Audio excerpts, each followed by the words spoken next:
Reka nongere rero mbahe ikaze muri studio zacu nkuko twabibabwiye turi bugaruke turagaruka mu kigano nyuma ya siporo. Ntabwo nje ndi njyenyine nkuko twabibemereye, tuzanye n'abantu baturutse mu rwego rw'intwari.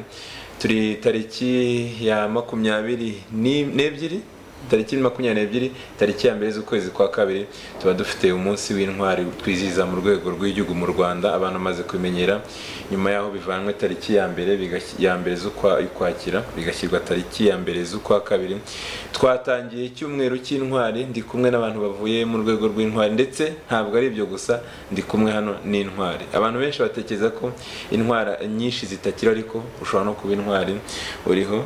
Reka wenda mpera ku ntwari turi kumwe. Bwana Fanuel, ushobora gutangira wibwira abantu kuri KBTN? Murakoze cyane. Amazina yanjye nitwa Sindaheba Fanuel, nkuko mutangiye mubivuga. Twatangiye icyumweru cy'intwari z'igihugu giteguriza umunsi w'itariki ya mbere ukwezi kwa kabiri kuziza umunsi mukuru w'intwari z'igihugu. Abarundi umwe mu ntwari z'igihugu zikiriho mu rwego rw'Imena. Yes, urakoze cyane. Ni imwe mu ntwari zikiriho mu rwego rw'Imena. Ntabwo ari wenyine turi kumwe, no ku rundi ruhande rwanjye ndi kumwe na Bwana Nikora. Nawe ubwo mba mvuze rimwe, ibindi abari buri bubyongereho. Murakoze. Nitwa Rwaka Nikora, nkuko mwari mubivuze. Nkaba ndi umuyobozi mu rwego rw'intwari z'igihugu, imidari n'impeta by'ishimwe, ushinzwe ubushakashatsi. Ushinzwe ibishakashatsi mu rwego bayita ngo ni Cheno. Cheno ariko ni impine y'amagambo y'icyongereza ivuga Chancellor for Heroes, National Orders and Decorations of Honor. Niyo mpine yitwa Cheno, ariko mu Kinyarwanda bikaba urwego rushinzwe intwari z'igihugu, imidari n'impeta by'ishimwe. Yego. Mbere yuko noneho dukomeza wenda tugenda turebera hamwe icyumweru cy'intwari uko kiteganyijwe, tubwira uko giteganyijwe, ngo nsabe Bwana Fanuel atunyuremo makeya intwari z'u Rwanda ni iki muri make. Wenda turabizi neza, hari abantu benshi, hari urubyiruko ubu ngubu rudasobanukiwe neza intwari z'u Rwanda, rudasobanukiwe ibyiciro bigiye zirimo. Hari n'utangaye kubona nicaranye n'intwari kandi azi ko intwari nyinshi zatabarutse. So Fanuel, wamfasha ukasobanurira abadukurikiye ibijyanye n'intwari z'u Rwanda? Murakoze cyane. Nkuko igisobanuro cy'ijambo intwari kiri, niho wenda twahera kugira ngo abadukurikiye baze gusobanukirwa neza. Igisobanuro cy'intwari mu magambo make, intwari ni umuntu ukora ibikorwa by'indashyikirwa, akaba ari ibikorwa akurikirana, akabikora atagamije inyungu ze bwite cyangwa se icyubahiro cye bwite, ahubwo agamije inyungu rusange cyangwa se agakiza k'abandi. Ni ukuvuga ngo ibyo akora byose abikora atagamije inyungu, kandi muri uko kubikora hakabamo guhara amagara, ashobora no kubura ubuzima kubera guharanira kurengera inyungu rusange cyangwa se kurengera ubuzima bw'abandi. Nkuko rero bimaze iminsi biganirwaho mu Rwanda, umuco w'ubutwari ntabwo ari uwa none, uturuka kera. Turaza kubivugaho, ndetse si mu Rwanda gusa, no mu mahanga, mu bihugu bitandukanye bagira uburyo bafata intwari zabo. Ariko by'umwihariko mu gihugu cyacu dufite intwari ziri mu byiciro bitatu. Hari icyiciro cy'imanzi, hakaba imena, ndetse n'ingenzi. Ubwo rero mu gihe cyo kuza gusobanura turaza kugaragaza ibiranga intwari ndetse n'ababoneka muri ibyo byiciro bitatu by'intwari z'igihugu cyacu mu Rwanda. Yes, urakoze cyane. Reka ngane nanone kuri Nikora, atunyuremo icyumweru cy'intwari kiratangira ryari, kuki mwahisemo gufata igihe runaka cyo kubatereka dufate igihe cy'umweru runaka mbere y'uko uyu munsi w'intwari ugera nyirizina tuharire icyumweru cy'intwari? Ese ni iki gikorwa no muri icyo cyumweru cy'intwari? Murakoze cyane. Ngira ngo mbere na mbere mbaze nanashimire ko mwadutumiye kugira ngo tugeze ku Banyarwanda gahunda ziteganyijwe mu cyumweru cy'ubutwari. Hanyuma tunasobanura impamvu twahisemo kugira ngo dushyireho icyumweru cy'ubutwari. Icyumweru cy'ubutwari twagiseho kubera impamvu wenda umuntu yavuga nk'ebyiri. Icya mbere ni uko ibikorwa byakozwe n'intwari z'u Rwanda dufite ni ibikorwa bifite agaciro, bikwiye no guhabwa icyubahiro n'umwihariko udasanzwe, kubera ko ari byo byatumye u Rwanda dufite uyu munsi ruba u Rwanda dushaka kandi tunifuza. Icya kabiri ni uko tugira ngo abantu bafate umwanya wo kuzirikana ibyo bikorwa byabaye byiza byubatse igihugu kuva u Rwanda rwabaho nk'uko yageze kwivuga mu Fanuel kugeza n'uyu munsi tunizera yuko bizakomeza no kubaka igihugu no mu gihe kizaza. Ibyo bikorwa rero ntago wabiha igihe gitoya ugereranyije n'akamaro kabyo n'uburemere bifite. Icya kabiri ni uko twifuza ko abakiri bato bahabwa umwanya wo kugira ngo babimenye, babiganirizwe, bibabera urugero rwiza rwo kuzatera intambwe no kugera ikirenge mu cyabo. Iyo niyo mpamvu nyamukuru. Icya gatatu navuga ni uko buri munsi w'intwari twijihije ugenda ugira insanganyamatsiko, kandi insanganyamatsiko iba ifite icyo ishaka gusobanura mu bijyanye n'imitegekere y'igihugu n'icyerekezo cy'igihugu n'imibereho y'abanyarwanda. Bikaba byiza yuko rero abanyarwanda b'ingeri zitandukanye bamenya iyo nsanganyamatsiko bakamenya n'icyerekezo cy'igihugu. Ubu tugeze ku nshuro ya 26 twizihiza umunsi w'intwari z'igihugu. Izo nshuro zose niko tugira insanganyamatsiko bitewe n'icyo twumva igihugu kibona bikwiye guhabwa imbaraga n'agaciro. Ibyo rero bisaba yuko dufata umunsi uhagije wo kugira ngo abantu babimenye, bitari umunsi umwe birangira. Niyo mpamvu dushyira iki cyumweru kugira ngo abanyarwanda bazirikane ibikorwa ariko banamenye aho tuva naho tugana. Ubwo rero uvuze ku kintu cy'insanganyamatsiko ya buri mwaka. Insanganyamatsiko y'uyu mwaka ni iyihe? Ni kuki mwari yo mwahisemo noneho? Insanganyamatsiko y'uyu mwaka iravuga ngo ubutwari mu banyarwanda, agaciro kacu. Impamvu ariyo twahisemo ni uko u Rwanda kugira ngo rube u Rwanda, u Rwanda kugira ngo rube igihugu cyubashywe no kuvana mbere hose, kuko banavuga ngo u Rwanda ruratera ntirutera. U Rwanda kugira ngo rube u Rwanda rutasibanganye ku ikarita nk'uko hari ibindi bihugu bimwe byigeze kuba birasibangana kubera ko batagize intwari. Ibyo rero nibyo byaduhesheje agaciro. Abo banyarwanda b'ibihe bitandukanye, ibyabanje, ibyakurikiyeho, iby'ubu n'ejo hazaza, iyo ndangagaciro y'ubutwari yabaranze niko kagaciro k'abanyarwanda uyu munsi tugifite. Icya kabiri kuri insanganyamatsiko, agaciro k'abanyarwanda bishingira ku muco wacu, ni ibikorwa byacu, ni ibikorwa byiza, ni ibikorwa bya za ndangagaciro, bwa bunyangamugayo, kwa gukunda igihugu, kwa kwitanga, bwa bushishozi, bwa bupfura, bwa bumwe. Ibyo rero niko gaciro kacu. Ariko tugasanga ko aka gaciro kacu dukwiye kugasigasira igihe cyose, ntituzumve ko ari igihe gito, ahubwo ni iby'ubu, iby'ejo hazaza, kandi u Rwanda rugakomeza kugira agaciro ku isi hose no ku ruhando mpuzamahanga. Urakoze cyane. Uvuze insanganyamatsiko ko ari ivuga ubutwari bw'abanyarwanda, agaciro kacu. Twibutsa abantu ko ushobora kuza gutanga igitekerezo kuri 0786 ugatanga igitekerezo muri kuri kiganiro turi kuganira, cyabaze ubaza hari icyo ubaza cyangwa se hari icyo uvuga ku bijyanye n'ubutwari bw'u Rwanda. Ngira ngo wanongera ukanatubwira noneho icyumweru cy'ubutwari kiratangira ryari, kirangire ryari, kirakorwamo ibiki? Icyumweru cy'ubutwari kizatangira tariki ya 24 gisoze tariki ya 31. Ibikorwa rero birimo biteganyije biri mu byiciro wagira nka bitatu. Icyiciro cya mbere ni ibiganiro. Ibiganiro bizatangwa mu ahantu hatandukanye. Ahambere ni mu itangazamakuru, ari nabyo byatangiye n'ahandi deje twariyo mu rubuga rw'imikino. Ibyo biganiro rero bizatangwa mu binyamakuru n'abitangazamakuru bitandukanye. Icya kabiri, ibiganiro nanone bizaba mu nzego za leta, iz'abikorera ndetse n'inzego z'imirimo zose bishoboka. Ibyo biganiro rero biba bigamije gusobanura ibi twavuze kugira ngo abanyarwanda babimenye. Igikorwa cya kabiri kiri muri ibi ngibi ni ukuvuga yuko hari ibindi bijyanye n'ibiganiro mu mashuri, ho amashuri arihariye, amashuri mato, ayisumbuye na za kaminuza. Ubu uyu munsi za kaminuza turatangira kujya mu biganiro henshi, tuhafite nyuma ya saa sita muri iki cyumweru.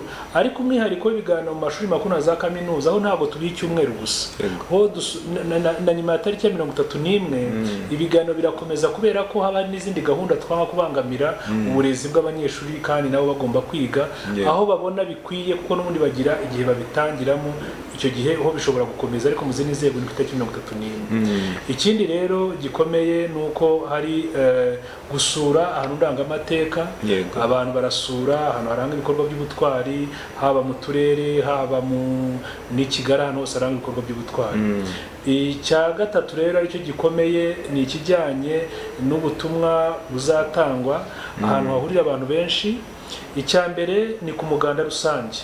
Hari umuganda rusange uzaba kuri 25 usoza ukwezi kwa Mutarama.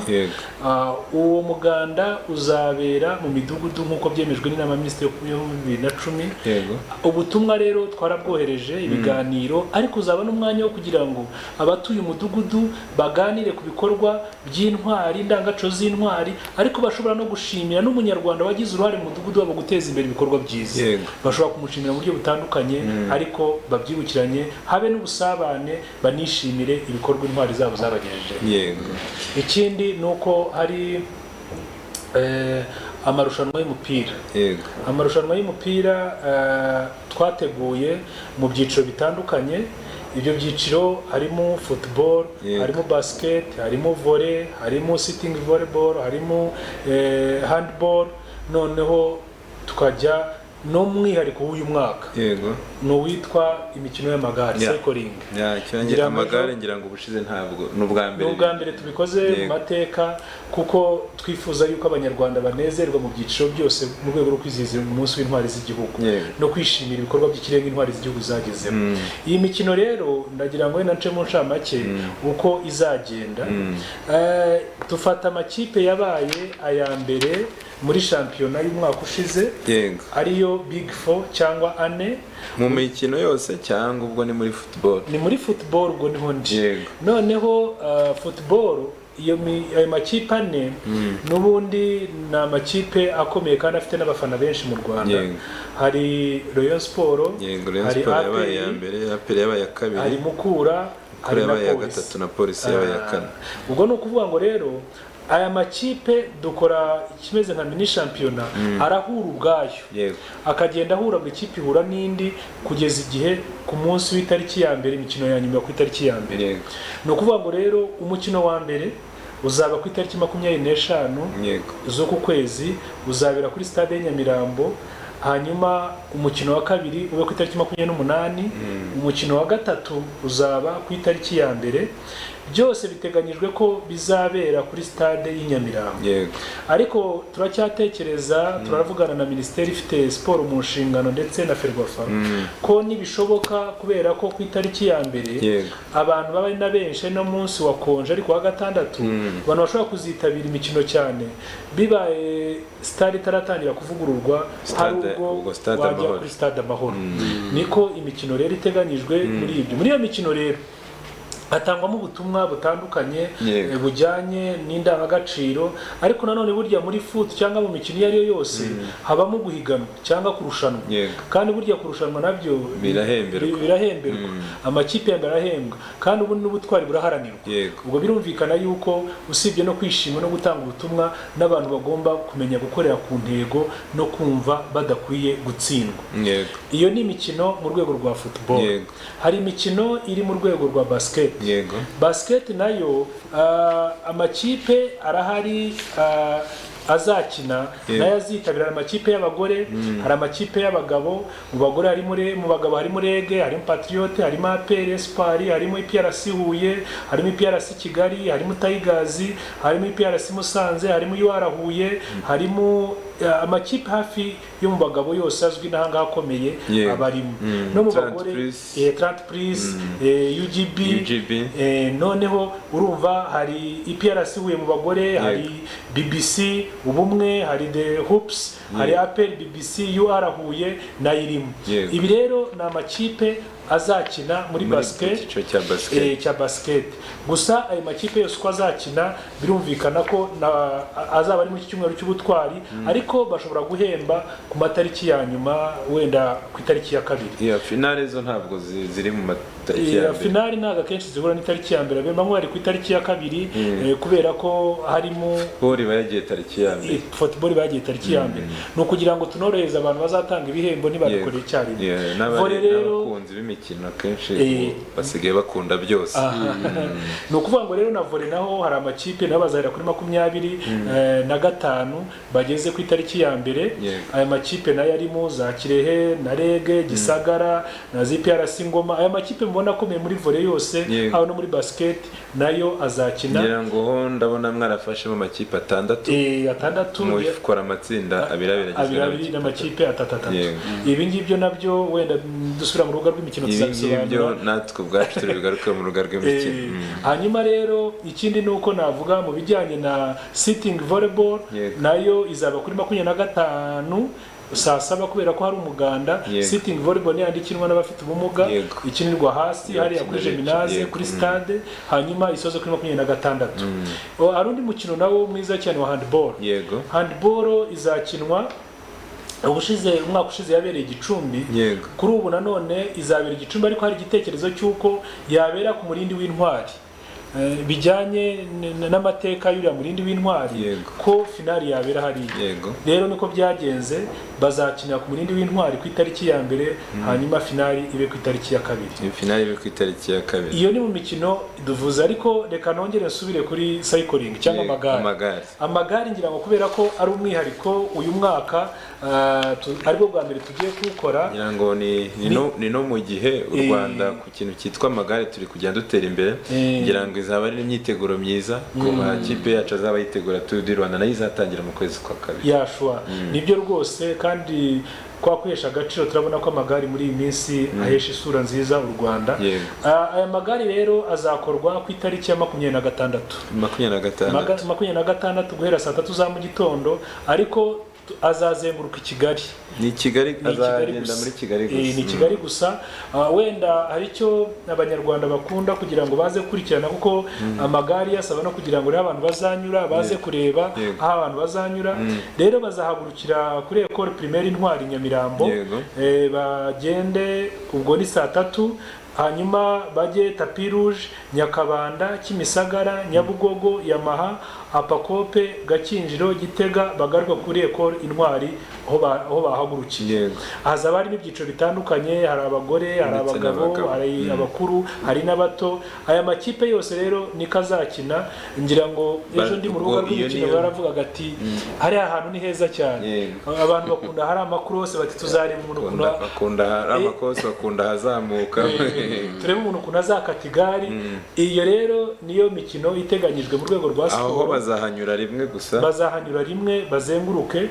Ariko muri ibyo byiciro kuko urabona ko ari ibyiciro 3, ibyo byiciro byose bizagenda bihanyura bizenguruke ku buryo gahunda ishobora gusoza nka saa 6. Tukiri mu bikorwa biteganyije rero, ubwo tuvuye muri siporo tugiye mu kindi gikorwa. Wenda tukiri muri siporo kugira ngo tunajyaniremo hamwe n'ibibazo. Muri uyu mwaka ntabwo twabonyemo mu bagore muri football, ntabwo twitubona mu bagore. Football nayo hibagiwe ariko irimo. Abagore barimo. Abagore nayo navuze muri football nibanda ku makipe azakina y'abagabo kuko ariyo tusanzwe tuzana y'abantu bakunda kujya kugura amatike. Ariko muri football na amakipe y'abagore abiri nayo yabaye mbere muri shampiyona, ni AS Kigali na Scandinavia. Bazakina ku itariki ya 31 kuri stade y'Inyamirambo guhera saa 7, ndetse uwo munsi hazaba n'imikino y'ingabo z'igihugu. Ingabo z'igihugu zigenda zikora amarushanwa iwabo, bakagenda bajonjora. None ku itariki ya 31 hazaza amakipe ya mbere abiri azaba akinira ku mwanya wa mbere. Ubwo ni finale mu n'ingabo.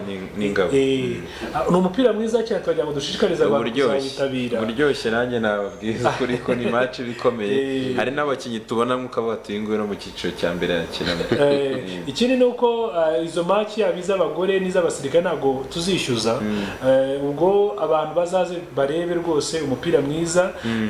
Ikindi ni uko izi kipe z'abasirikare rwose batangira kare, baratangiye baratangiye bageze kure bafite imyiteguro yabo kandi bagira umukino mwiza. Abagore nuko niyo mpamvu rero abantu bazitabira iyo mikino baze ari benshi. Yego.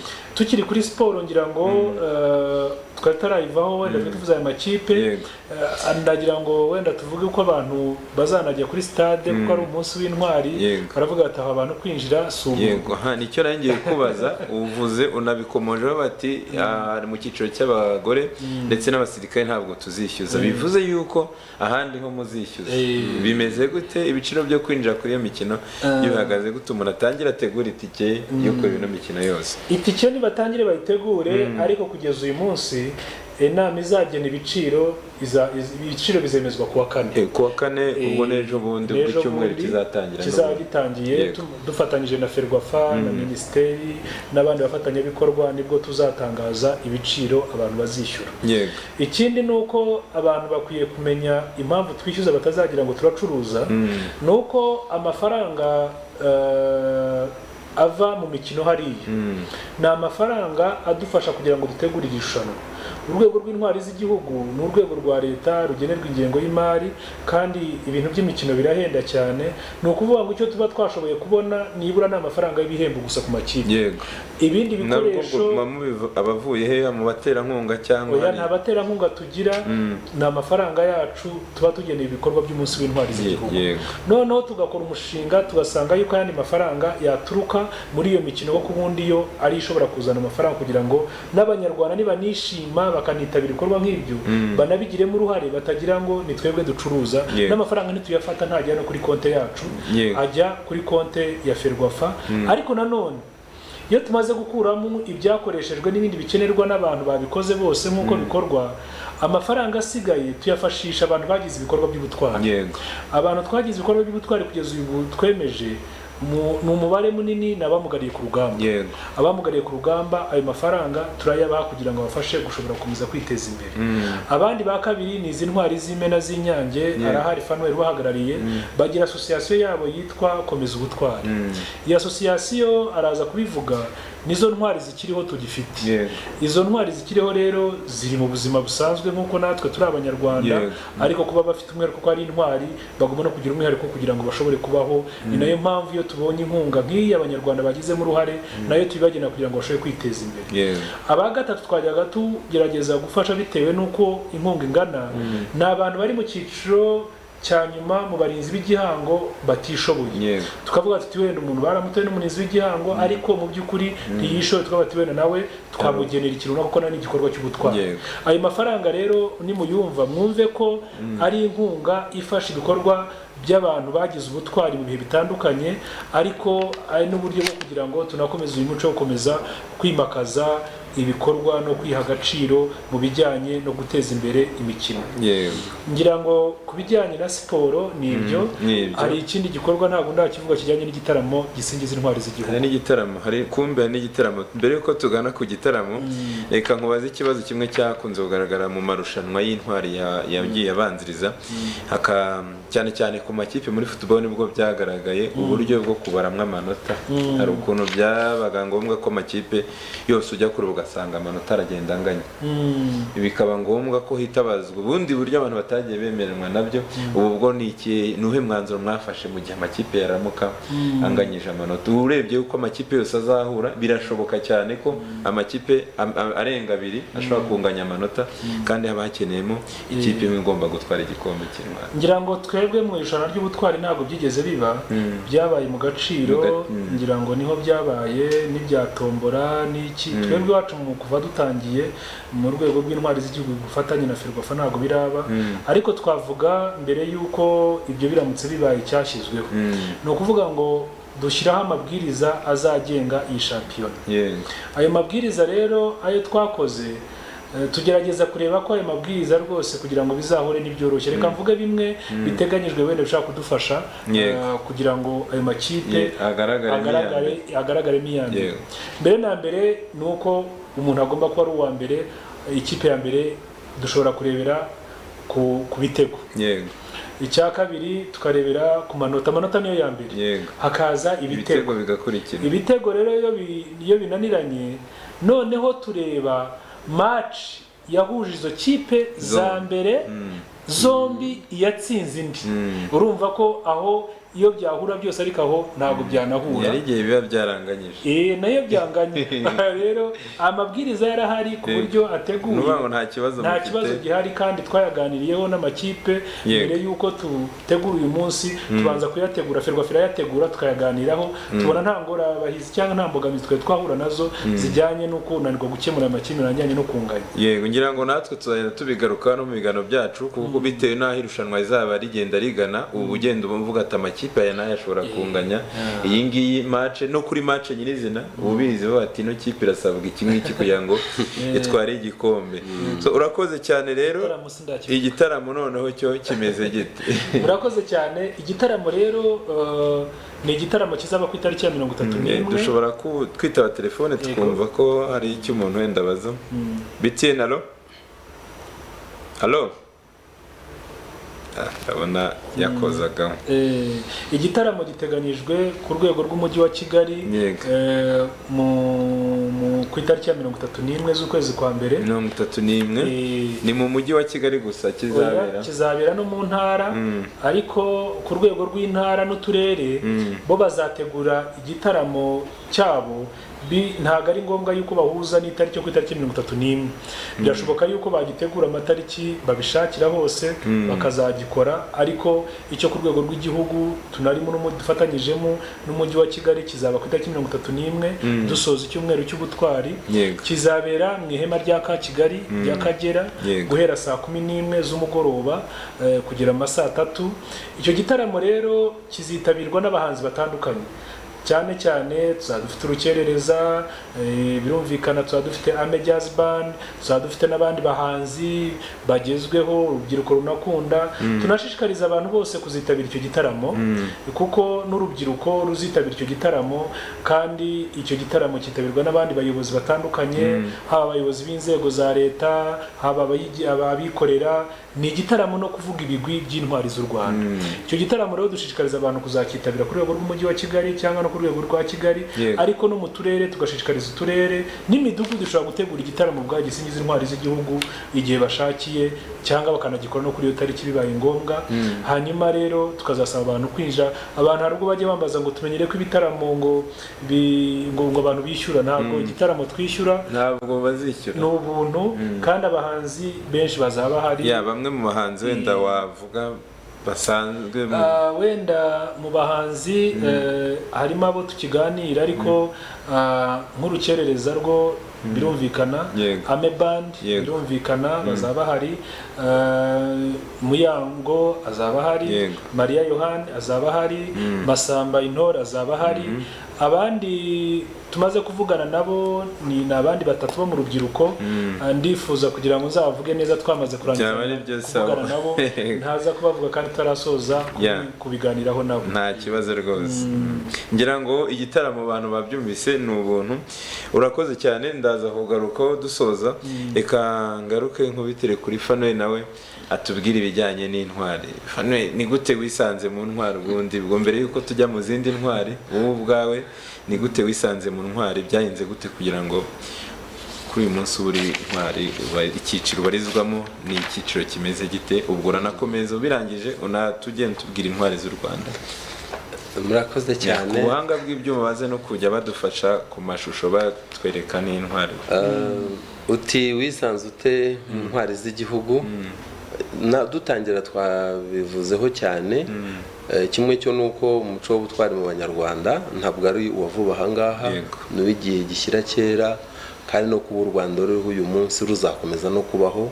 rubikesha intwari zarwo yaba ari zabayeho iziriho ndetse n'izizaba mu gihe kizaza muri make rero kugira ngo njyewe ubaganiriza uyu munsi mbe ndi mu ntwari z'igihugu ndi kumwe n'abagenzi banjye bageze kuri 47 byose bituruka kandi ku buzima n'amateka twabayemo mukiriho muri 47 abakiriho abasigaye turi 39 ariko abari muri cyiciro cy'intwari turi 47.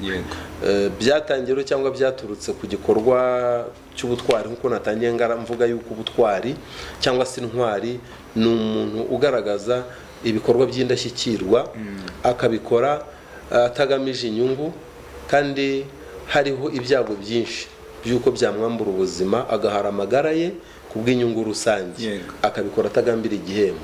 Hari rero ku itariki 18 z'ukwezi kwa gatatu 1997 ubwo twigaga ku ishuri ryisumbuye rya Nyange, icyo gihe nigaga mu mwaka wa gatandatu. Hanyuma icyo gihe muzi ko harashize imyaka 3 gusa jenoside yakorewe abatutsi ihagaritswe. Ishuri rya Nyange rero riherereye mu karere ka Ngororero. Muri icyo gihe aho hantu hari ahantu hamwe muri kiriya gice cy'amajyaruguru ndetse n'uburengerazuba byarangwagamo umutekano muke uturuka ku bigoro by'abacengezi. Natwe rero iryo shuri ryacu ryatewe n'abacengezi muri iryo joro ryo kwa 18 binjira mu mwaka wa gatandatu aho nigaga ndetse baza no kujya mu mwaka wa gatanu wari ukurikiye. Badusaba kwitandukanya kandi babidusabye mu magambo asobanutse. Basabye abahutu kujya ku ruhande rwabo ndetse n'abatutsi kujya ku ruhande rwabo babyerekana. Kandi nkuko mubiza amateka y'Abanyarwanda imyaka irenga 40 abantu bari barigishijwe amacakubiri abereka ko Abanyarwanda atari umwe, abereka ko ari abahutu, abatutsi n'abatwa. Ibyo rero abana twiganaga mu mateka no bari barayize. Urumva benshi bari hagati y'imyaka 17 kugera kuri 20. Ariko rero icyatumye ubuyobozi bw'igihugu butugira intwari nuko muri iryo joro yaba ari abari mu mwaka wa gatandatu barimo nanjye nabo ndetse bari mu mwaka wa gatanu twese twahurije ku ijambo rimwe rivuga yuko turi Abanyarwanda kandi tubihagararaho. Muri uko kwemeza ko turi Abanyarwanda ko nta muhutu nta n'umututsi uri muri twebwe byatuviremo yuko abacengezi baturashe batandatu muri bagenzi bacu bitaba Imana, abarenga 24 barakomereka. Ariko ibyo byose nubwo byabaye ntabwo byatuvanye ku mugambi wo gukomeza kwitwa no guhamya ko turi Abanyarwanda. Nyuma yaho rero nyuma y'imyaka itari myinshi ko mu mwaka wa 2001 nibwo inama ya leta ya guverinoma nyuma yo kwakozwe ubushakashatsi hari Rwakaturi kumwaraza no kuza kurasa ku ntego avuge urwego rw'igihugu uburyo rwatangiye. Hariho rero komisiyo yari yarashyizweho igamije ihabwa inshingano yo kugaragaza no kujonjora intwari z'igihugu. Muri raporo yakoze rero yagaragaje yuko igikorwa abanyeshuri b'Inyange bakoze cyo gushyira ubunyarwanda imbere yo guhamya ubunyarwanda bakanga kumvira abacengezi bifuza kubatandukanya ari igikorwa cy'indashyikirwa gikwiye gushyirwa mu bikorwa by'ubutwari. Bityo rero n'abagikoze no kuvuga abanyeshuri bari mu mwaka wa gatanu wa gatandatu muri iryo joro tukaba turi mu cyiciro cy'intwari aricyo icyiciro cy'imena. Ngira ngo muri makeya nicyo cyatumye nisanga mu ntwari z'igihugu bituruka kuri amateka yacu muri 1997. Komerejeho rero hari bya byiciro bitatu nkuko twari twabivuzeho. Icyiciro cya mbere ni imanzi kugeza uyu munsi rero ni icyiciro kijyamo intwari zitakiriho kandi ni intwari barakoze ibikorwa by'indashyikirwa ku rugero ruhebuje. Kuri ubu rero hagaragaramo umusirikare utazwi izina cyangwa se n'umusirikare ngabihagarariye izindi ngabo zaguye ku rugamba zaharaniye kurengera igihugu mu bihe bitandukanye. Ikaba ihagarariye ingabo zose zabayeho zaguye ku rugamba iziriho nizizaza kuko ibikorwa by'ubutwari hari ibyamenyekanye biravugwa.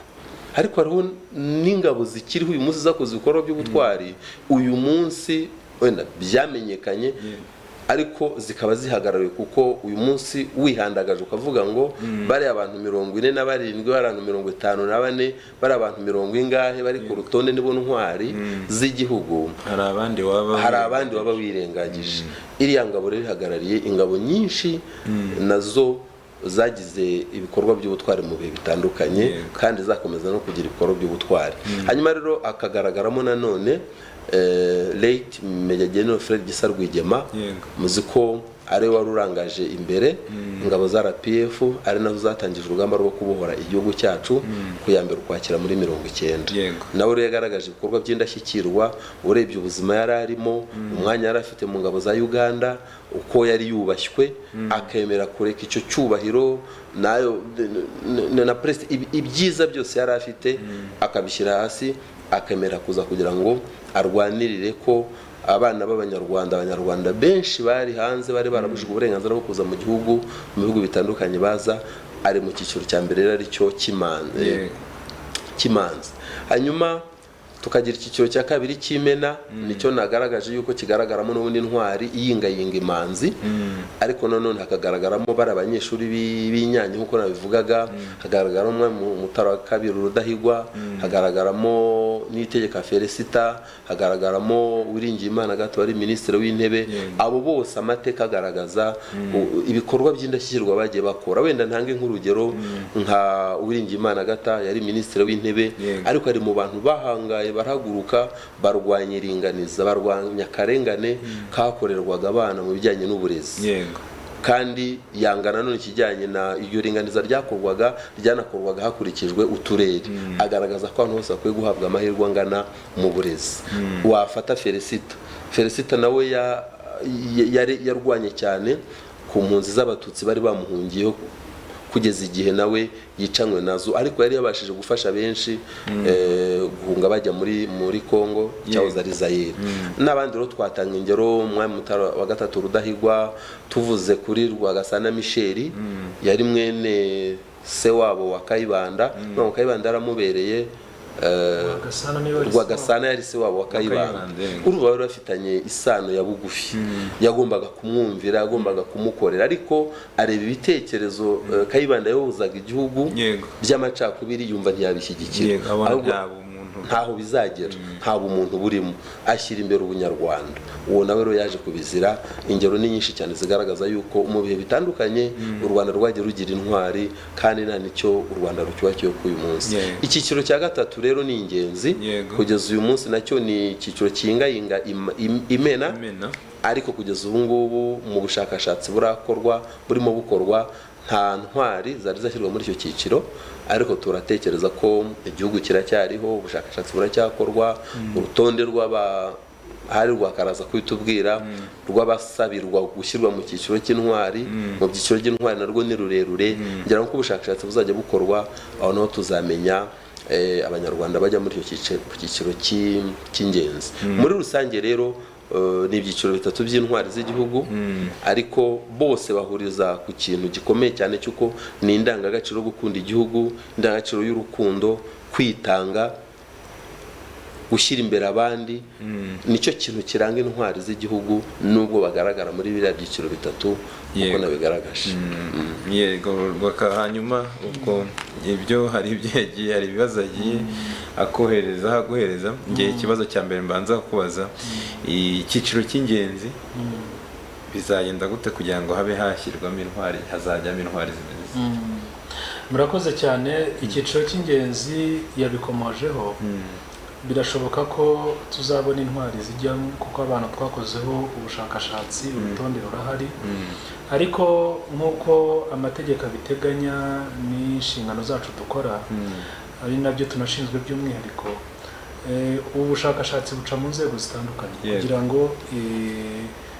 abantu bazemezwe ndetse n'izi ntwari zemejwe muri 2001 buri bushakashatsi bwatangiye komisiyo ad hoc yavugaga yagiye 9/5 ni itariki 31 z'ukwezi kwa 10 muri 1995 nibwo inama minisitiri yashyizeho iyo komisiyo kandi itangira gukora ariko murabona ko kuva 9/5 intwari zemejwe muri 2001 impamvu nyamukuru ni iyihe nuko umuntu kugira ngo ajye kuba intwari atari ibintu wavuga yuko ari ibintu byihutirwa bijyana n'igihe ngo tutatangurana n'iminsi ngo nta n'umwaka oya ni ibintu bisaba ubushishozi bisaba gukora ubushakashatsi bukarangira inzego nazo mugakorana kugira ngo tutazavaho twibeshye kuko buriya mu ntwari hari icyo atavuze wenda nacyo ndakivuga birashoboka ko umuntu mu ntwari muri bya byiciro twavuze umuntu ashobora kuba ari intwari yaba akiriho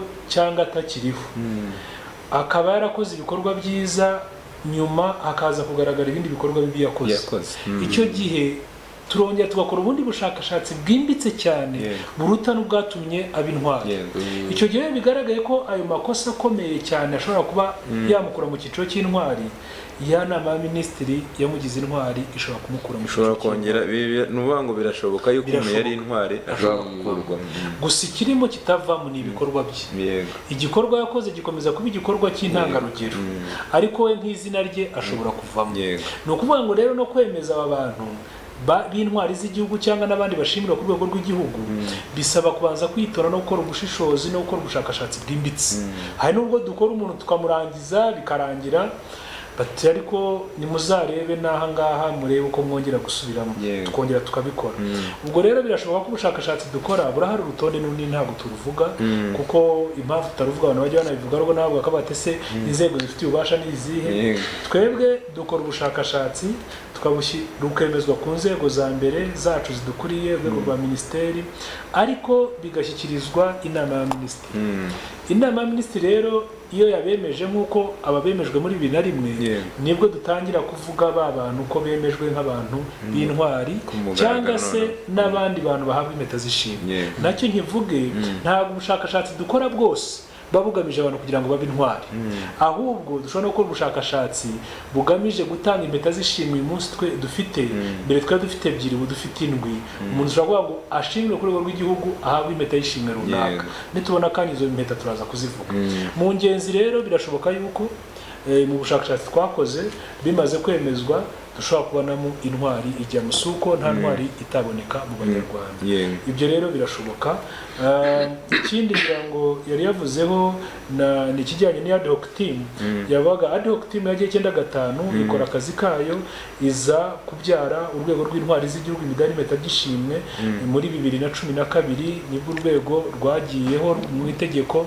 2013 rubona abayobozi. 2014 nibwo rwatangiye gukora. 2012 rwarakoraga ariko rufite abakozi bake cyorizwa muri minisiteri.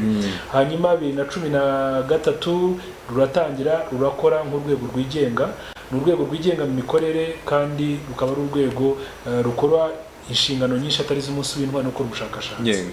Ubwo rero ku bijyanye n'intwari zajya mu ngenzi birashoboka yuko zizaboneka, ariko n'abantu bashobora guhabwa impeta z'ishimwe bitandukanye nabo bashobora kuboneka mu bantu dukora ubushakashatsi. Hanyuma birashoboka ko na biriya byiciro yaba ari imena cyangwa se imanzi nabwo naho hashobora kongerwamo izindi ntwari cyane rwose, kuko ikintu gishoboka biranashoboka yuko n'umuntu ari mu mena ashobora kujya mu manzi igihe cyose yaba atakiriho. Rero n'abandi tubona bashobora kujya mu mena, bashobora kujya mu ngenzi, bashobora kujya mu mazi igihe cyose yaba atakiriho. Hanyuma impeta z'ishimwe zo ihabwa umuntu umeze tuwe munsi umbwiye ko mufite 7. Nayo imeze gute, nayo bisaba iki kugira ngo umuntu abe yayihabwa? Impeta z'ishimwe tugira impeta zemejwe kugeza ubu ngubu 7 nkuko nabivuze. Mbere twari dufite impeta 2. Impeta ya mbere yitwaga uruti, ikaba impeta y'abagize uruhare mu kubohora igihugu. Impeta ya kabiri yitwaga umurinzi, igahabwa abantu bagize uruhare mu guhagarika no kurwanya jenoside. Izo nizo mpeta twari dufite kugeza muri 2017, ariko tuza gusanga izo mpeta zidahagije bitewe n'aho igihugu tugeze n'ibikorwa ukuntu byagutse, yaba ari mu mibereho yaba ari mu bikorwa bitandukanye. Dusanga hari izindi mpeta zikwiye gutangwa twakongeraho. Ubwo nibwo muri 2017 hemejwe izindi mpeta 5 zisangize 2. Iya mbere ni impeta yitwa agaciro. Agaciro ni impeta y'icyubahiro yitwa agaciro, akenshi tuzishyira no mu Kinyarwanda. Iya agaciro rero ni impeta y'icyubahiro ihabwa abakuru b'ibihugu, abakuru ba za guverinoma n'abakuru b'imiryango mpuzamahanga. Iyo mpeta twayitoranyije kubera iki? Nuko dusanga ibindi bihugu bigira impeta biha abayobozi batandukanye bari ku urwo rwego, ariko twe ntitwagiraga impeta duha umuyobozi mukuru.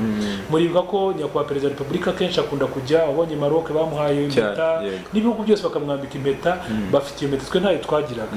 Iyo mpeta rero birahari, tugiye kuyiha umukuru w'igihugu ari we wese twayimuha, mu bagize guverinoma cyangwa abanyacyubahiro bakomeye, iyo mpeta nibo igenewe. Impeta yindi ubwo yiyongera kuri iyo ya 3 ya 4 ni impeta yitwa igihango. Igihango ni impeta ihabwa umuntu cyangwa itsinda ry'abantu, umunyarwanda cyangwa umunyamahanga wagaragaje gusura umubano w'u Rwanda n'ibindi bihugu ndetse no gutsura umubano n'iterambere ry'u Rwanda n'ibindi bihugu. Iyo mpeta mwarayibonye bayambitse abantu 9 muri 2017 kwa Perezida wa Repubulika abandika muri convention. Ngira ngo mwe n'utarayibonye uriya Dr Paul Farmer bayimwambitse umwaka ushize niba nibuka neza, uko ko icyo gihe ntiyarahari. Izo mpeta rero zihabwa abo bantu bose barazemerewe, ariko urumva iyo nijyanye no gutsura umubano w'u Rwanda n'ibindi bihugu, ariko ari abanyarwanda ari abanyamahanga barayemerewe. Impeta rero ubwo ya kane ikaba ari impeta y'umurimo, umurimo unoze. Ntabwo twagiraga impeta duha umuntu wakoze umurimo mwiza unoze, umuntu ushobora gukora ubushakashatsi akavumbura ikintu, umuntu ushobora gukora ikintu gishya, umuntu ushobora guhanga gashya. Tujya tuvuga tutwenda ko dufata urugero, ariko n'urugero ntaze navuga ko biri mu nyandiko z'ibyo dushingiraho. Wenda umuntu agize atya ni umushakashatsi avumbuye umuti w'indwara zimwe zamaze abantu cyangwa ibyorezo zimwe dufite uyu munsi. Niba yivumbuye uwo muntu ntabwo wamuha impeta y'indashyikirwa. Banatanga urugero ko umuntu avumbuye umuti wa sida. Uwo muntu yahabwa impeta y'indashyikirwa bakoze igikorwa cy'indashyikirwa. N'indi mirimo ariko iteza imbere igihugu, yatumye igihugu gitera imbere mu rwego rwo kugira ngo mu rwego rw'ubukungu. Ntabwo rero iyo mpeta twagiraga nayo irahari yitwa indashyikirwa.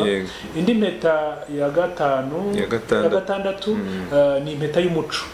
Umuco ntabwo twagiraga impeta ihabwa umuntu wimakaje umuco, ariko iyo mpeta ishobora guhabwa umunyarwanda cyangwa umunyamahanga cyangwa itsinda ry'abantu bagaragaje guteza imbere umuco no kumenyekanisha umuco w'u Rwanda ku buryo ari ikintu akwiye guhemberwa mu rwego rw'igihugu. Iyo mpeta rero yitwa indangamirwa. Iyo ndangamirwa rero niyo ihabwa abo bantu bateje imbere umuco. Impeta ya karindwi ni impeta y'ubwitange. Impeta y'ubwitange yitwa indengabaganizi. Indengabaganizi ihabwa, iyi mpeta y'ubwitange ubundi yahabwaga mu nzego z'umutekano, ariko kubera ko ibikorwa dukora ngo twavuga ubutwari bw'uyu munsi tubushakira ku rugamba gusa, ahubwo turabushakira no bikorwa bya buri munsi. Ubwitange umunsi busigaye bugaragarira mu bantu batandukanye mu bikorwa bakoze, ariko iya mpeta y'ubwitange ihabwa umuntu ushobora no gufata icyemezo gishobora gutuma hari ubuzima bwe, cyangwa rimwe na rimwe ashobora kuba yanahara ubuzima bwe ariko ntabwo hariwe niyo yanabuhara ariko akayihabwa ari n'umusivili. Twatanga urugero kugira ngo sinibuke igihugu cyo muri niba ari Senegal, hambere hano bari Cameroon, umuntu wegeze kujya hanze inzira ifatwa n'umuriro muri etaje, hanyuma hari harimo akana gatoya. Ngira ngo byabaye mu Bufaransa, ariko bikorwa n'umusore w'umunyafurika. Uriya munyafurika wagiye akihambiraho ikirangiti akajya mu nzu irimo gushya, akagenda agakuramo wa mwana, akagera ibirangiti byahiye ariko akitanga. Si umwana we, si umusirikare, ariko akoze igikorwa cy'ubwitange kiza wa mwana. Nyamara n'ababyeyi barahango barira bananiwe no kugera. Urumva rero birashoboka ko n'umunyarwanda ashobora gukora igikorwa nk'icyo bigatuma ahabwa impeta y'ubwitange. Niyo mpamvu iyi mpeta ishobora guhabwa abasirikare, ishobora guhabwa n'abasivili. Izo nizo mpeta ngira ngo zitangwa. Urakoze cyane, biranumvikanye. Inkeka ko abantu benshi batari banasobanukiwe iby'izi mpeta ndetse n'icyo buri mpeta isobanura cyangwa se uwihabwa. Ngarutse kuri fano hari ikibazo nshaka kumubaza nk'umwe mu ntware. Tubwiye yuko abasigaye ubu ngubu bagera kuri 39. Nibyo intwari zisigaye ubu ngubu ziriho. Ni gute ibyo byose abantu bamaze kubamenya, bazi igikorwa cy'ubwitange mwakoze, ni gute abantu bafate mu banye n'abantu, ni gute wenda wowe ubwawe ubasha kumanaginga kubaho mu buzima uvuga ati ndi intware, ahandi unigengesera ugomba gufata buri cyemezo utekereje, ngira ngo birenze uko umunge nkanjye sanzwe ushobora gutekereza. No kuvuga ati ikintu nshobora kuba nakora gishobora kuba cyane, ahubwo ni nawe perezida wabo. Ubwo nyine arabivuga nk'intwari kandi abivuga nk'umuyobozi wabo. Ibyo ari byo byose arabazi kandi abazi neza. Ni nawe uyobora association Komeza Ubutwari. Ubwo nkeka ko anabihuze n'ubuyobozi, abihuze n'ubuyobozi n'uburyo nawe abazi ndetse n'ibyo abasaba mu rwego rwo kugomba gusigasira rya zina ryabo. Murakoze cyane. Nibyo koko kimwe cyo kuba intwari, kugirwa intwari ukiriho ni byiza, ariko nta nubwo byoroshye. Impamvu ari byiza ni uko umuco wo gushima nk'uko twatangiye tubivuga ni mwiza, kuko bitera umwete abakiriho nabo gukora neza no guhorana ibikorwa by'indashyikirwa. ntabwo ari ni umutwaro kubera yuko ni igihango gikomeye ubugiranye n'igihugu ubugiranye n'umuryango nyarwanda. Urya munsi kuri ya tariki ya 18 twatura tukagaragaza ko turi abanyarwanda tukanga amacakubiri tugashyira abanyarwanda imbere, mbese twatuye neza tugirana igihango n'abanyarwanda. Ubuyobozi nabwo bw'igihugu burabishima, icyo gihango dukwiye kugikomeza. Rero umurimo ukomero dufite ni uwo kurinda icyo gihango, kandi Rwakayire yabivuzeho ko nimwe mu mpamvu yo kwizihiza umunsi w'intwari ni no kugira ngo dufashe abariho kurinda ibyagezweho, ko ibyo byagezweho ari ikiguzi cy'amaraso, ari ikiguzi cy'imbaraga zikomeye bikwiye kurindwa. Natwe rero nk'intwari zikiriho muri association yacu twakomeza ubutwari, icyambere zimwe mu ntego dufite objective cyangwa se mu ntego za association ni no kubumbatira cyangwa gusigasira icyo gihango, umuco w'ubutwari hagati muri twebwe ariko n'urubyiruko muri rusange. Bivuga ngo rero iyo ni ikintu tugitwara nk'indorerwamo twireberamo umunsi ku munsi. Muri association yacu rero tugira inteko rusange iba rimwe mu mwaka, ariko tugira n'inama zitandukanye duhuriramo, tugira umwiherero, tugira nk'abagize association, ariko hariho n'umwero tugirana n'urwego rw'intwari z'igihugu. Aho hose ni igihe cyo kwisubiraho kugira ngo turebe niba koko indorerwamo yazandaga agaciro tukizigenderamo. Ibyo rero turabyigengesera kubera yuko tuzi neza icyo bivuze kuba intwari kandi n'ubutumwa biha abariho ndetse n'abazaza. Ku rwanjye ruhande rero ntabwo n'ubundi ntandukanye cyane na bagenzi banjye, kubera yuko abo bose 39 tukiriho bari mu buzima butandukanye. Hari abakora mu nzego z'ibanze mu buyobozi bwite bwa leta, hari abakorera mu bigo byigenga, ariko hari n'abikorera ku giti cyabo. Icyo ro tubakangurira nanjye ubwanjye icyo nkora nuko umuntu agerageza ibyo akoze byose bigahuza na ya identite ye na cya gihango dufitanye n'abanyarwanda. Kubera yuko uyu munsi ku kazi mbonye amanota munsi ya 60 cyangwa se 70, naba ntanze urugero rwo kuvuga ati se koko nk'umuntu w'intwari nawe ugarukire ku kagozi koko. Bivuga ngo nkora byose nifuza kuba uw'imbere, ndetse naho ntuye no mu kazi nkora kanjye ka buri munsi, ndetse nabo bagenzi banjye aho bakora duhora tubashishikariza gukora bazirikana yuko bafite undi mwambaro bambaye wo gukomeza kuba urugero rwiza, cyane ko benshi muri twebwe n'abarezi n'abarimu. Kandi burya niba hari umuntu ufite amahirwe yo kuzana impinduka mu rubyiruko, kuzana impinduka mu gihugu, ni umurezi. Uyu munsi rero uyu mwarimu uri imbere y'abana amasaha arenga 9 ku munsi, akamana nabo imyaka ingana kuriya, biroroshye cyane ko utanamujyanye ahandi ashobora kubarera bakavamwe abanyarwanda beza. Ni byiza, ni igihango gikomeye, ariko ntabwo turi twenyine. Byumvikana ngo za ntwari ntabwo tuba ahantu ha twenyine, tuba mu muryango nyarwanda. Dufite ubuyobozi, dufite izindi gahunda za leta zitandukanye zidufasha gukomeza kubaho no kubana n'abandi banyarwanda, kandi ku rwacu urane tubonamo nka privilege, nk'amahirwe natwe twahawe yo gutanga umusanzu mu kubaka igihugu cyacu. Yego, nubwo bitaba bigize gute bitaba byoroshye. Ngira ngo wenda icyo namwunganiraho n'abantu bakwiye kumenya, mbere y'uko umuntu aba intwari, umuntu ni umuntu, aba ari umuntu. Icya kabiri, kuba ari intwari ntafite umwihariko ukomeye karemano afite wenda abandi badafite. Ndashaka kuvuga ngo naho batuye, naho bakorera, hataba kuba yabona umuntu afite intege nk'iza kimuntu akaba ngo ni intwari nayikora ibi, kandi nyamara nanjye nibwo ntari intwari mba ntakwiye kubikora.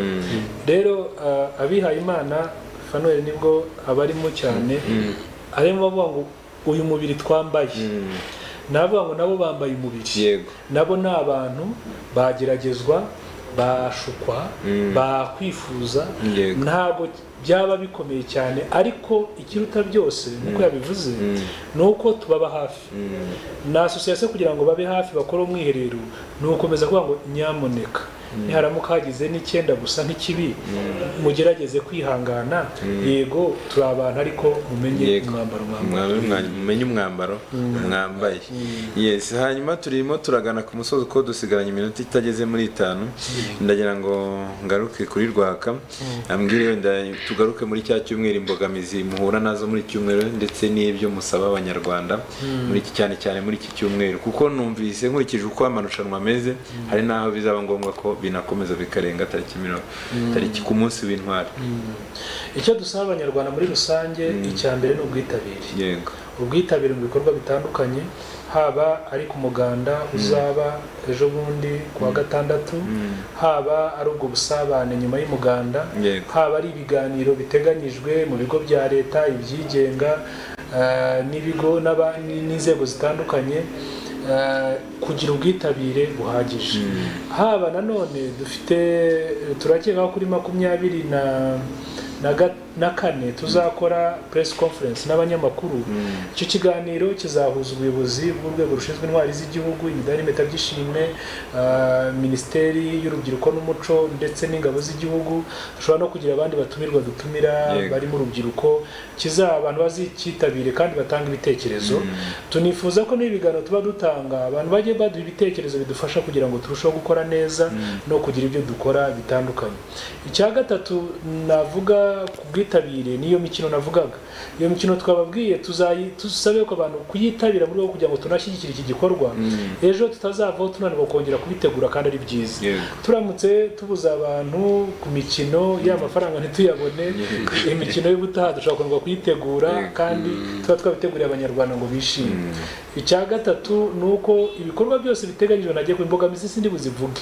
Imbogamizi kuko abanyarwanda cyo tuzi nuko bitabira kandi bakunda intwari zabo n'ibikorwa by'ubutwari. Batubwira ngo ibi ntabwo bakunze kugitabira cyane, ariko ibiganiro n'ibikorwa by'ubutwari barabyitabira kandi barabyishimira. Ibiganiro binatangwa mu mashuri na za kaminuza. Icyo nsaba nuko abanyeshuri bitabire, abayobozi n'abakozi ba za kaminuza bitabire, banatanga ibitekerezo nibwo tuzarushaho kunoza imikorere. Ariko n'abandi mu nzego zitandukanye, ibindi aho bikenewe tuzakomeza tugende dukosora, ariko icyo dusaba cyanyuma ni ubufatanye muri ibyo bikorwa, kuko ntabwo twebwe urwego rw'intwari z'igihugu, imidari meta by'ishimwe twakora biriya bikorwa twenyine, ahubwo bisaba ubufatanye n'izindi nzego zitandukanye. Murakoze cyane. Hanyuma Fanel we ntadusoza. Icyo nkora ni ukongera gushimira ubuyobozi bw'igihugu cyacu bwongeye kugarura uyu muco wo gushima no guha agaciro intwari z'igihugu. Ariko n'ubutumwa bwanjye ni ubujya ku rubyiruko, kubabwira yuko birashoboka ko umuntu akiri muto yakwiha intego nziza kandi iyo ntego akayiharanira akayigeraho. Urugero ni bagenzi banjye nanjye twari tukiri bato ariko twabashe kugera ku gikorwa gikomeye. N'uyu munsi birashoboka ko urubyiruko rureba kure rukareka ibirurangaza birimo ibiyobyabwenge, birimo gushaka ubuzima bworoheje, ntibakore cyane, gukunda umurimo ndumva aricyo nabwo urubyiruko, no kwirinda ibibashuka, ahubwo bakagira intego nziza bakazabasha kuyigeraho mu rwego rwo kubaka igihugu cyacu ndetse no kurinda ibyagezweho. Yego, murakoze cyane. Murakoze cyane. Nta kindi wongeraho? Aya ntacyo, ubutumwa nabutanze. Yego, ngira ngo n'ikindi gihe twabakenera. Icyo navuze nuko ntabashimiye, nagira ngo nongere mbashimire, nabivuze ntangira. Icyo nakongera no kubashimira, ariko sinashimira bimwe nyine, nkashimira uruhare rw'itangazamakuru n'uburyo dukorana mu kumenyekanisha uyu munsi ndetse no kugeza ku banyarwanda gahunda ziteganyijwe. Rwose mbikuye ku mutima, haba n'urwego duhagarariye, turashima cyane itangazamakuru n'uruhare mugira mu kudufasha ibikorwa byo kwizihiza umunsi w'intwari z'igihugu. Yes, ubwo rero nkongera muri studio mu izina ry'itangazamakuru ndabashimiye cyane kandi tubizizanye ubufatanye mu gihe cyose muzadukina cyane. Ndahamya ntashidikanya ko iki cyumweru cyose yaba ari imikino tuzabigarukaho. Ngira ngo wenda waje utinze, wari uhari mu rubuga rw'imikino, niyo nkuru bahereyeho kugeza igihe amarushanwa nyirizina azarangirira, kuko n'ibyo bintu abantu baba bakeneye kumenya. Reka mbashimire cyane rero, reka nshimire Fabrice twabanye kuri kamera ndetse na Irene ku buhanga bw'ibyuma. Jye nari Karera Kayihura, mukomeze munogerwe n'ibiganiro BTN TV yabateguriye.